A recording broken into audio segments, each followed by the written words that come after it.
apprendre à se connaître, complexe, solitude. Regard. Santé mentale égale santé physique. Danger.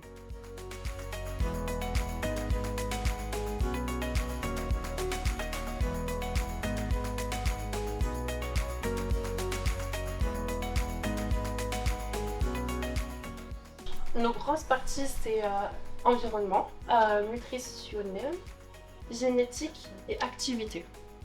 L'éducation, forcément, ça joue forcément sur la santé mentale et l'écoute.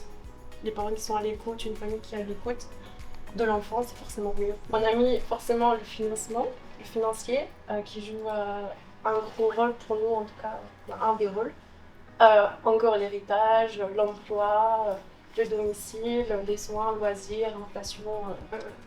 Donc on a mis aussi les médias, donc tout ce qui est politique, réseaux sociaux, publicité, les stigmates, les informations et algorithmes, autres catégories. Donc on a tout ce qui est activité, donc activité sportive, physique, / activité aussi manuelle et culturelle, qui peut aussi influencer sur notre santé mentale. C'est qu'on a fait des échelles, c'est-à-dire qu'on a, par exemple, ici, on va commencer avec les constats dans cette séquence. En fait, on a un peu évalué la santé mentale, comme on l'imagine. À quel moment on est bien avec soi-même, ou à quel moment ça commence à être grave et il faut essayer de voir, d'en parler et tout ça. Donc, quand on est bien, c'est sérénité, capacité de prise de décision, confiance en soi, estime de soi, beaucoup de choses comme ça.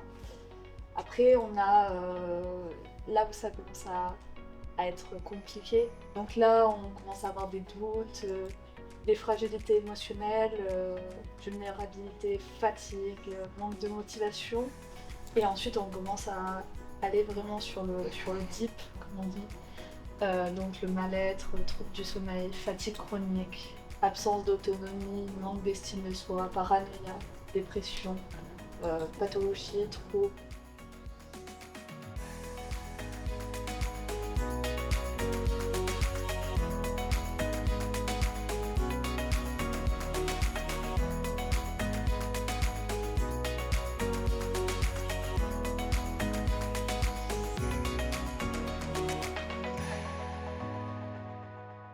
Améliorer l'accessibilité et la communication des services existants, psychobus, psychologue mobile. Parce que en rapport les psychobus et l'accessibilité et la communication des services existants, c'est-à-dire que y a des endroits, notamment dans les villes et dans les capitales, on a certains services qui existent déjà, mais c'est compliqué de savoir qu'ils existent. Et ensuite, c'est compliqué d'y avoir accès. En France, comme les déserts médicaux, il y a aussi des déserts, on va dire, psychologiques ou psychiatriques. On a pensé à un truc qu'ils sont en train de faire avec les médecins, un psychobus. Ce serait un bus qui pourrait aller dans les contrées un petit peu perdues de la France pour potentiellement vient, une fois tous les 3 mois sur la place municipale et qui est ouvert à tous. Et on peut venir poser ses questions et être redirigé par un personnel compétent. Après, on a mis en avant aussi les remboursements thérapeutiques. Alors là, pour les psy en l'occurrence, puisqu'il n'y en a pas tous qui sont remboursés. Puis ça coûte cher. Populariser le dispositif Mon Psy. Alors après, avoir des meilleures conditions et revaloriser les salaires du personnel compétent. Et ensuite, pénaliser réellement le harcèlement de tout type. Et du coup, ça évite d'en arriver au problème mental. Ouais, du coup, premièrement, on a mis la vulgarisation, que ce soit scientifique ou alors des témoignages de certaines personnes. Ensuite, on a mis scolaire, suivi, psy ou sensibilisation ou formation. Donc qu'il y ait, du coup, comme tu disais, des psys présents en école, du coup, pour les personnes qui pourraient en avoir besoin.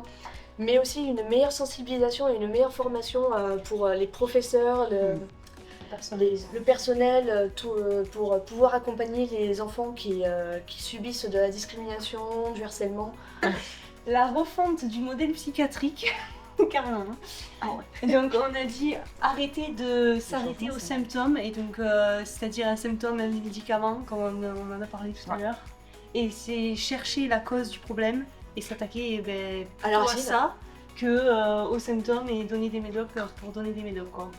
Au danger des réseaux, c'est là qu'on pensait d'ailleurs la sensibilisation avec les parents, parce que on disait tout à l'heure en débattant que trop jeunes, les jeunes ils vont sur les réseaux sociaux à 13 ans, et c'est des fois très négatif. Du coup, ensuite, on repart sur du très lourd. La refonte du modèle scolaire et professionnel.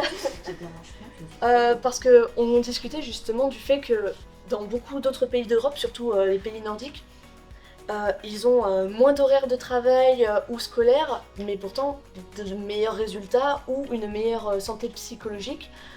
Et alors que nous, en France, on continue à faire des boulots qui sont en 39 heures, parfois 45 heures. Je pense qu'il y en a, ils font même du 50 heures. Oui, Ouais. oui, c'est sûr. Et des journées d'école qui font du 8h, 17h, voire parfois 8h, 18h, s'il y a des activités en plus. Pour en plus avoir des devoirs à faire à la maison. Oui. Donc aucun moment pour soi, pour pouvoir respirer, tout le temps la tête à devoir être concentrée tout le temps. Ensuite, le mot de la journée, savoir dire non.